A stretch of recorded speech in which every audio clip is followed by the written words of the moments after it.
Hi, it's Cheri Ruskus here with my dear friend, Dr. Gloria Miele, who is a trainer and executive coach who I have known for many, many years, and we've been on many journeys together. And Dr. Gloria, welcome to the show. Thank you. So nice to be back with you, Cheri. Oh, I love it. I love it. So this month we've been talking about leadership. So that's going to be our focus. And so one of the first questions out of the gate that I want to ask you, I've been asking my readers of the Victory Letter about what does freedom mean to you? And when you think of leadership and what we're about to talk about today, what does freedom mean to you? Obviously, we didn't set this up in advance. So I know, springing it on you. yeah, I think freedom means for me to feel comfortable in my own skin, to understand what I want in my business, in my life, and to understand what other people want, especially as a leader, Mhm. in managing other people, in being in a leadership role. Yeah, So I think it's beautiful that I think it's so important that leaders acknowledge the freedom of other people. yeah, Right. because Yeah. it's not just about you, especially It's as a leader, yeah, it's about everybody. yeah. So I think keeping that in mind does then allow freedom for yourself and then freedom for your team. Beautiful. And one of the reasons that I wanted you on this month talking about leadership is because I have always admired your leadership capabilities, whether it within an organization, within your community. And my goodness, how many years did you lead the Girl Scouts in the troop in your community? Oh my gosh. Well, I stepped in as a volunteer when my daughter was in second grade.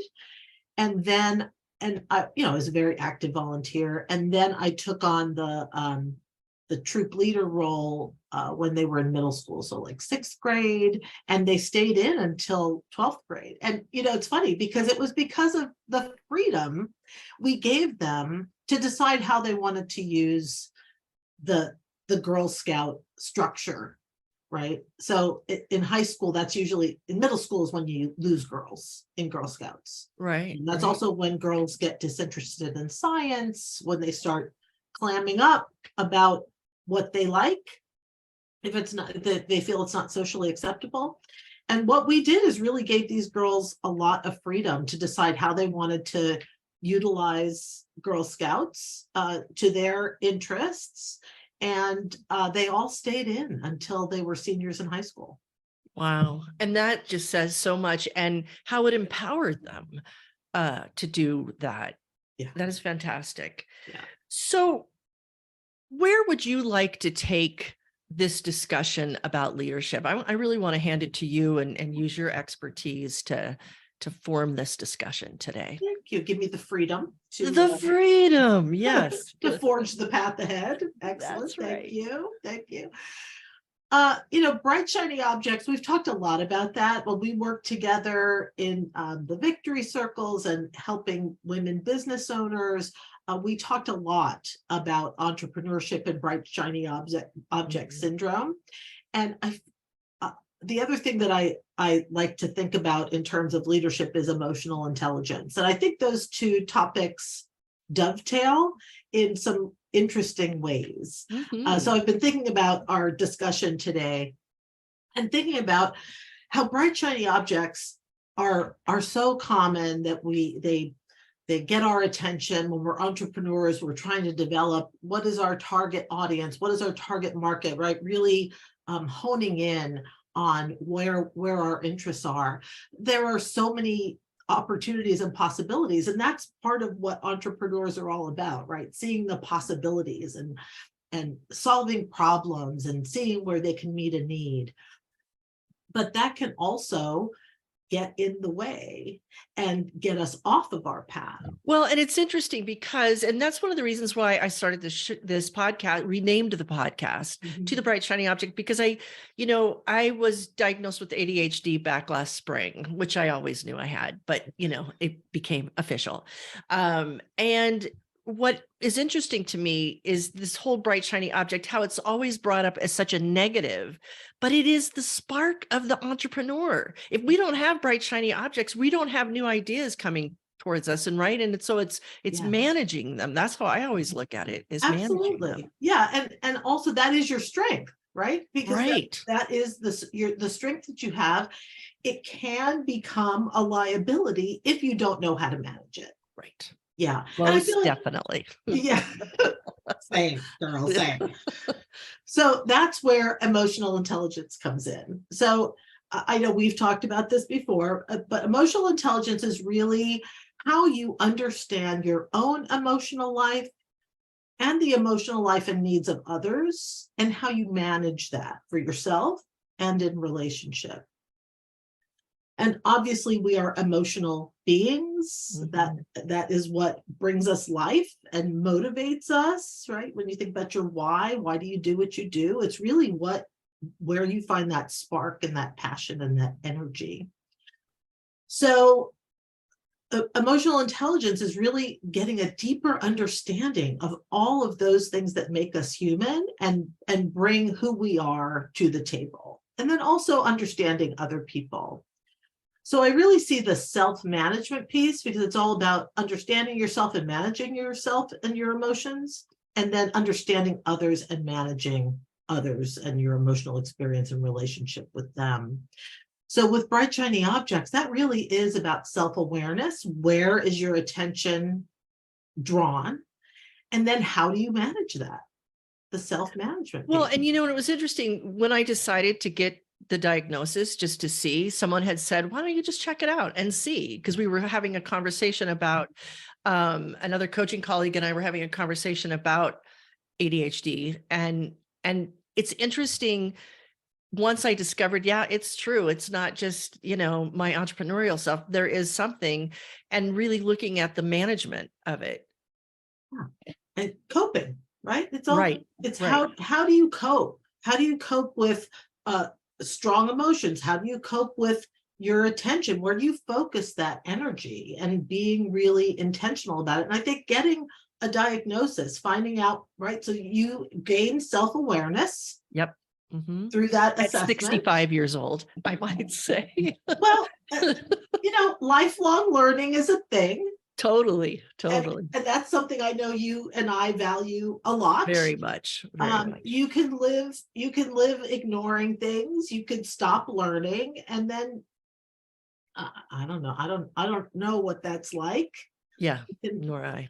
I think there's a lot of fear with that when people stop learning. There's some fear, but I think especially you and I, and probably many of the people listening here, because why would you listen to a podcast if you weren't somebody who wanting to learn? learning? Absolutely. So there's so many, and there you go again. Like there's so many opportunities for that, but again, you have to. What supports your goals? What supports what your vision is? Like that's one of the reasons why you start with vision. Like, where do you want to go? What do you want to do? What's your vision for yourself? Because then you can establish how to get there.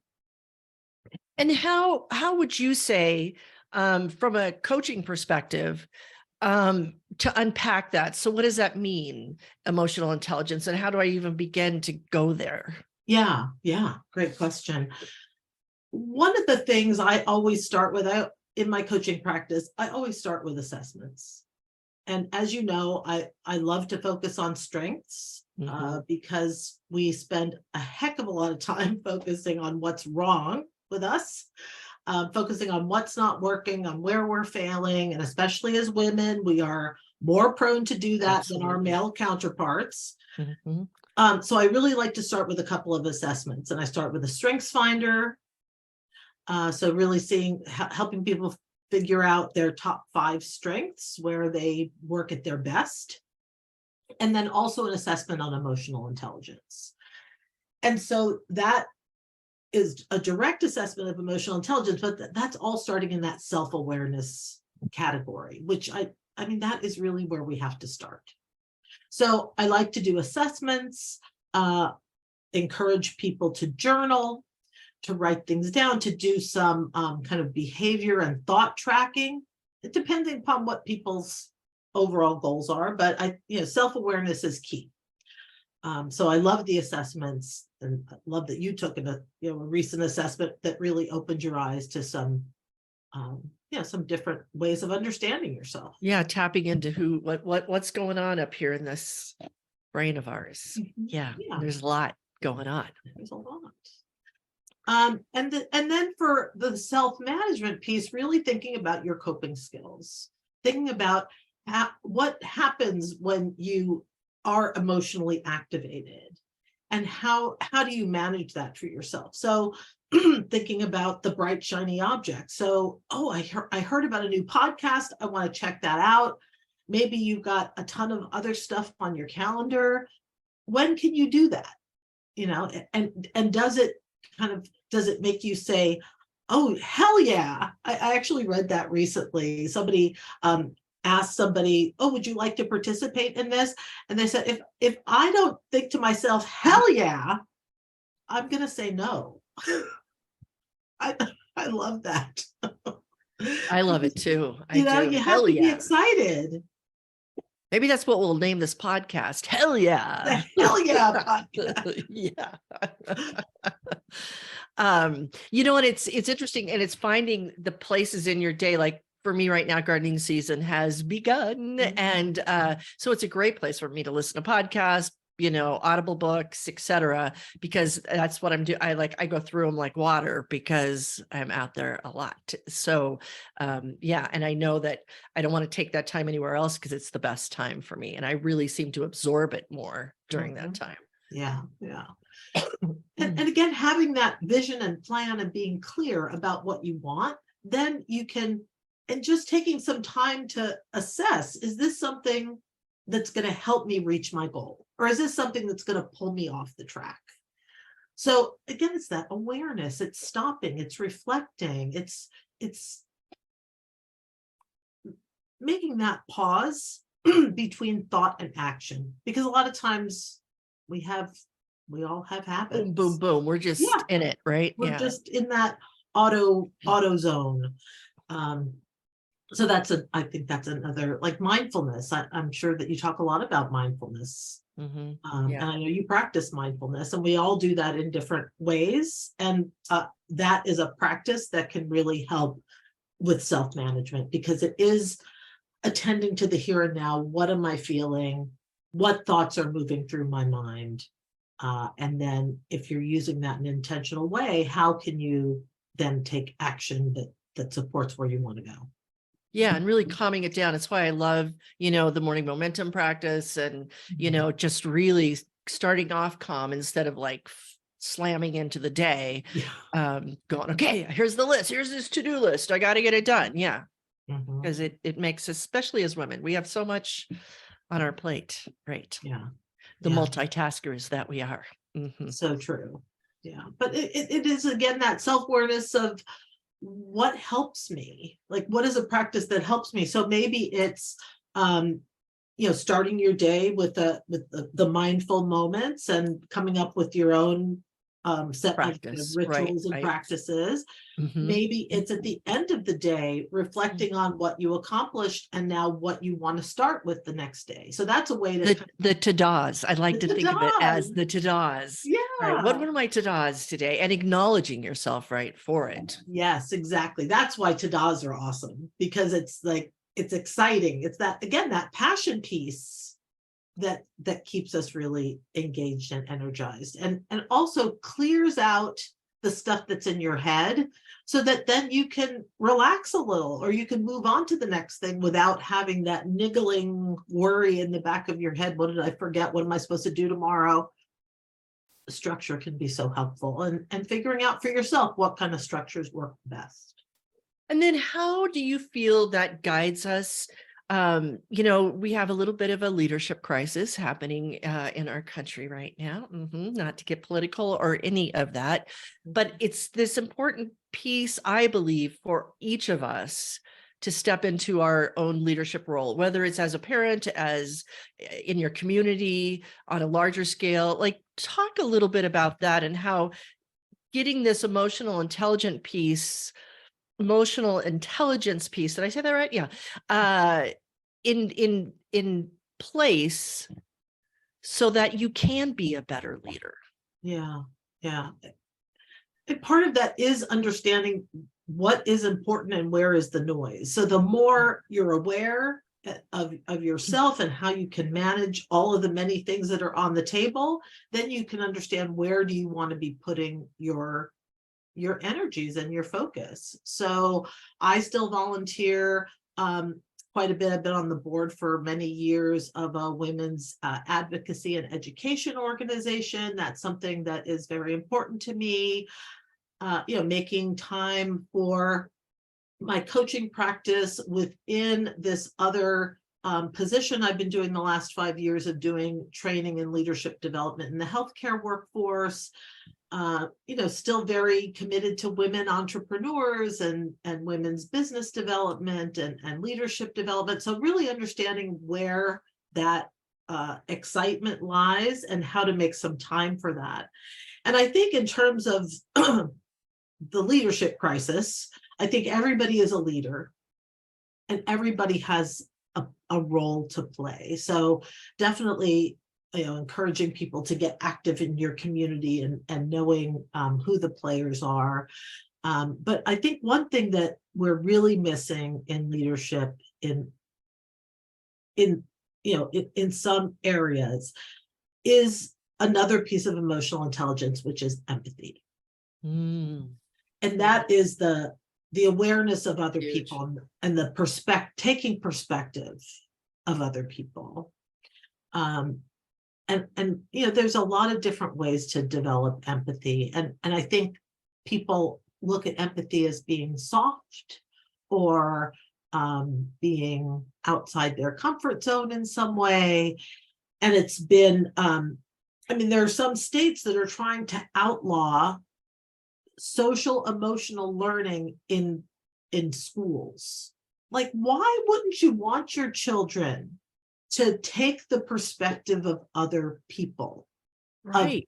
To understand other people's emotional, right? Your own emotional state. It really is emotional intelligence. Like, why would you outlaw something like that? So that is a problem. Well, and that's that is currently what is dividing our country more than anything, is that lack of empathy and understanding why somebody's coming. You can't come together at a table and negotiate without understanding what's going on. Understand that somebody may have just had a family member die, somebody had a rough upbringing, like there's so many pieces to it, right? That of why somebody's coming, but to not listen and not to care.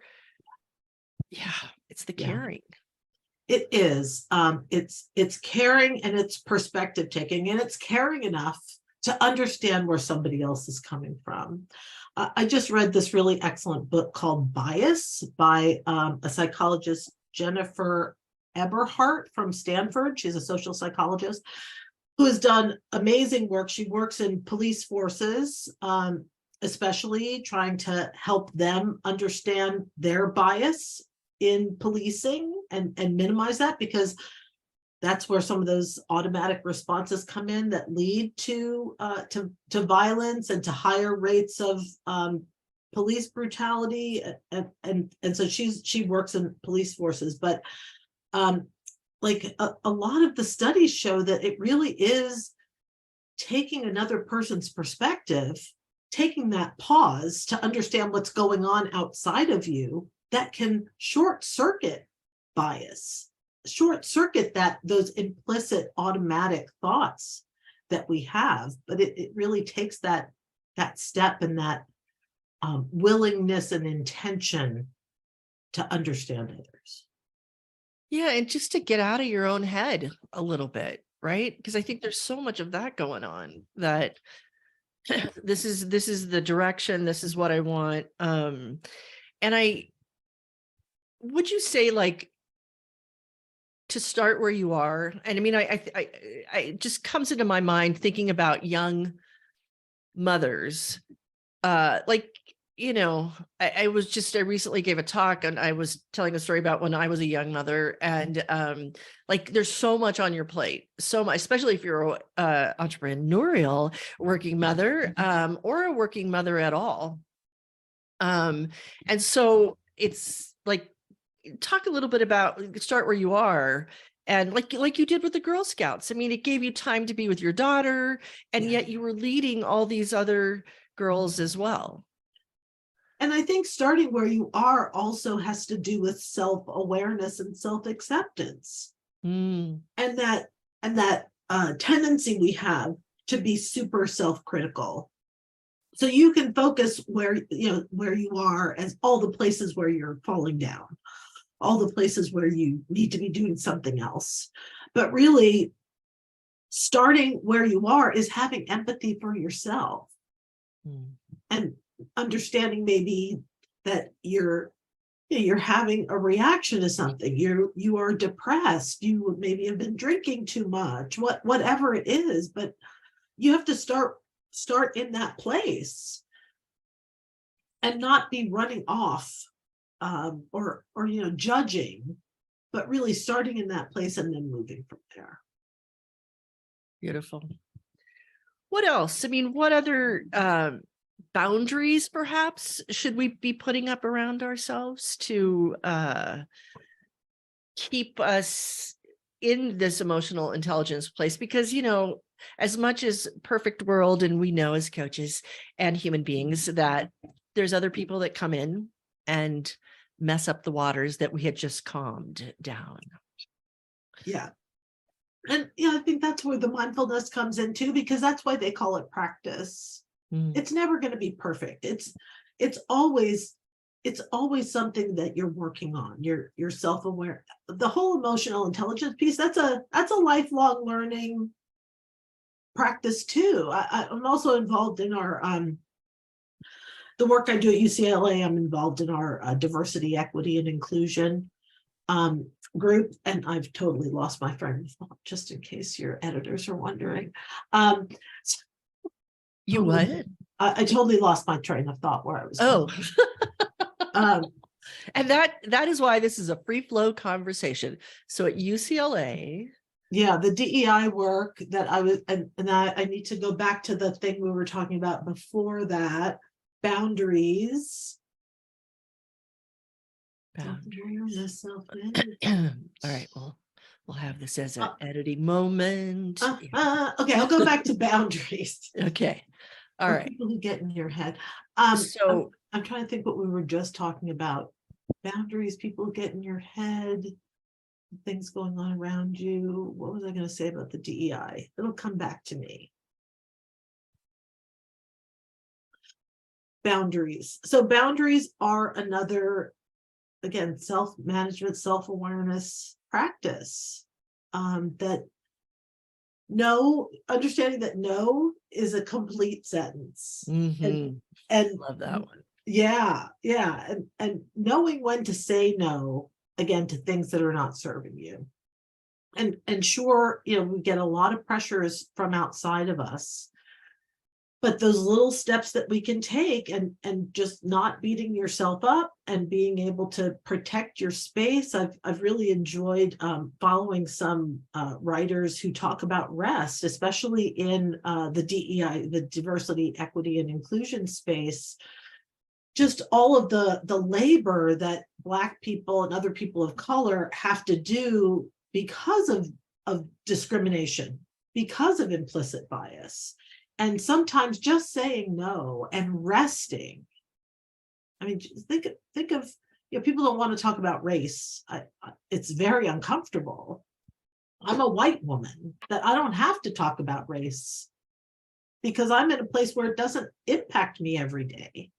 But imagine it does.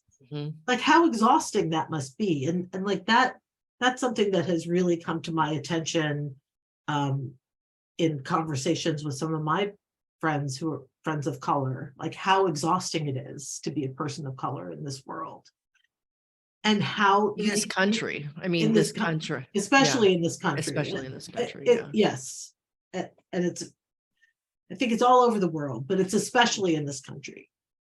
And so taking that time to say no, to rest, to step back, and self-care is another piece of emotional intelligence, is another important practice in leadership, because a lot of times leaders push themselves so hard, and then they set an example for their team who's looking at you when you're answering emails in the middle of the night, working through the weekend. Like, what example does that set? Obviously, it's not good for you, right? Mhm. It's not And good for you to be working like that. I've been giving more talks on self-care. It seems like such a basic, but what I've seen is the relief from women. Like all of a sudden they get permission to take care of themselves. Like we get the permission, and and we do have to wait. And I share a story with the coaching with one of my first coaches that just told me to rip up my to-do list and take the day off, and I was like, what? Like, I can't do that. Do you see the size of my list? And it was a huge awakening to me that I could actually do that. I could just take the day off and take care of me. Right, because you can't pour from an empty cup. Exactly. That's the second time this week I've heard that, and I love it. I just love that. You cannot pour from an empty cup. You can't. I worked with a coach who had an image that was so beautiful. Like he took, you can't pour from an empty cup to the next level. Like, not only can your cup not be empty, but to be an effective leader, your cup needs to be running over. Mm. You need to be able to sip from the saucer. Sip from the saucer. I love that. Right? Like, it's the spillover, and that's what we have to keep in mind. Because we can go through in this kind of scarcity mindset and the fear mindset, like, oh, there's not enough, and I've got to do this now. But really, we have to think more, really in abundance, and where can we bring in those practices, the energy, the people who keep you full, who keep your cup full. Who keep your cup full, right? And that's really where the boundaries come in, right? Is if I even look at, like, I have to put a boundary around myself with the news. This week I have made it a news-free week, and it feels really good. And you know what? My life is still existing without it. And all that crap is still going on. And it's still going on. And you still can't do anything about it. Exactly. I did a morning pages. You've done the morning pages. And that's one of the morning pages tasks, is to not have input. Yes. Right. And it just makes it's really hard, but it makes it tremendous. Especially with that little phone of ours, right? Because it's so easy just to boom, boom, boom, get it. And there's that habit. And how do you break the habit? It has to be intentional. So is that, like, what I did with my phone is I changed my home screen so that it's just a beautiful picture. There's no apps on it. Right. And so I did that too. Yeah.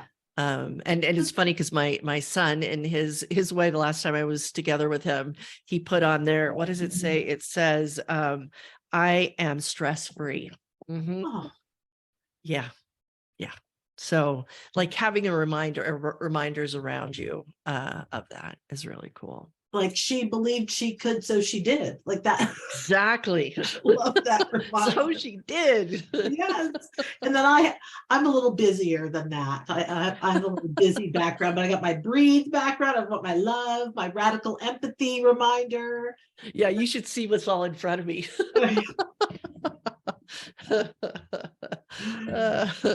So it is a lot of the messaging that we tell ourselves, and again, it has to be intentional. I was on a Amy Purdy, who is I don't know if you know of Amy Purdy. She had lost both of her legs, and she's was in the is it called Paralympics? But she's been doing these discussions, and I listened to hers on Monday night, and she sent a follow-up with and we're meeting once a week for 6 weeks, and every week she wants everybody to do an affirmation. And this week's affirmation is, which is what made me think of it, it's on my wall across from me here, is you are enough. You are enough. And I love that. I Yeah. really do love that. And start where that goes back to start where you are. Exactly. Yeah. Right. Right. It's all inside us. Yeah. Oh, it is waiting to come out, Mhm. and in due time, in our time. But I think the most important thing is not, and as we get a little older, is not to wait too long, because time's ticking, and yet it's finding your own pace, right? That keeps you not stressed out, and doing, and I think at this point in life, now that we've raised our children, we do have more time. And for those that are listening that do have more time, I mean, there is a relief valve that does come with that, because you're not, you don't have another human being that's, well, other than my husband, but we can manage that, right? Yeah. Uh, Managing partners in retirement. Yes. yeah. That's Woohoo. enough. It sounds like another topic for another day. It sure does. It sure does. We'll have to pick up on that.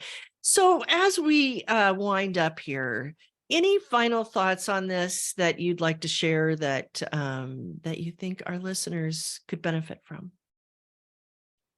Leaders, like I said before, leaders, everybody. Okay, I'm going to start again, because that's Okay. a good question. And I'd Okay. like to come into it Okay. in a clearer way. We are all leaders. We need to remind ourselves of that wherever you are on your journey, whether it's professional, whether it's in your family, whatever it is, you are a leader. You're first leading yourself, and then setting the tone, setting an example for others in your life. And looking at being aware of yourself, taking time to reflect on what you're feeling about things, about how you want to manage, where you want to put your energy, is really going to make you the best version of yourself in any way that you're leading. So that's where I come back to emotional intelligence as just an important way to understand yourself, understand others, and really open yourself up to other people's perspectives, and what will lead to a happier, healthier, better you. Wow. I love that. Thank you so much. You can find Dr. Gloria at strongerleader.com. And I mean, there's a whole wealth of work that you do that we didn't even have time to talk about today, but we'll have to come back and talk about that some other day. And so lovely to see you and have you share your words with us. Thank you, Cheri. I'm always delighted when we get to catch up and work together in any capacity. So this is great. Thank you. Thank you.